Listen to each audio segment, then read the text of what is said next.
I'm part of a team studying what happens to human consciousness after we die. We discovered something horrifying. How does it work? Death, I mean. How does it work? That was the point of the entire study, the trial. What happens when we die? Where do we go? What does it feel like, and is it even worth the hassle? Is there a heaven? A hell? We didn't know, but we wanted to. I suppose that's where everything went wrong, right out of the gate. We wanted to play God, or at least learn the rules of the game, to see behind the curtain for just a moment, if only so we could know what to expect when the lights went out and we said that final good night. I'm telling you now, swearing to you that we never intended for things to go wrong the way that they did. The people that lost their lives knew what they were getting into. They signed releases. Paperwork.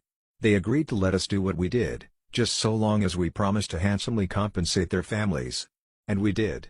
We held up our end of the bargain to the tune of $13 million. But things like this, they never work out the way they're meant to. I knew that. I did. I think that on some level all of us did, but the people who were funding us had no idea. They wanted results. Be messy, they said, if that's what it takes. Do whatever you need to do to figure out what happens in the sequel to life, and make it snappy because this funding is running on an hourglass, and that sand is slipping.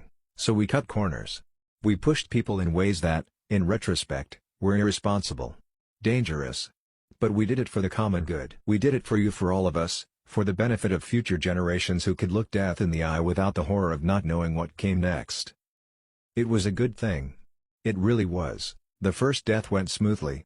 An older woman, 87 years old and dying of liver failure, was hooked up to our state-of-the-art equipment that had one job and one job only, to bring them back. To let them taste the cold kiss of death, and then tear their soul back into the land of the living long enough to give us a play-by-play of what happened while they were away. I know. This has happened before. People have come back from clinical death plenty of times, haven't they? Sure. That's true, but never after 3 days.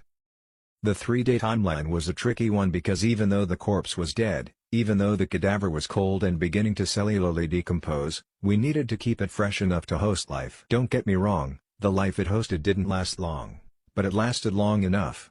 I still remember the pulse of excitement that shot through the room when the old woman opened her eyes. Her first rancid breath drew applause. Agnes, Roger, our research lead, said. He stood by her bedside, craned over her wearing a token gloves. Can you hear my voice? The woman nodded. More applause. We watched the two of them from behind a layer of one-way glass, all of us in our lab coats, while Roger communed with her breathing corpse in what was practically a freezer. Their voices carried over a loudspeaker,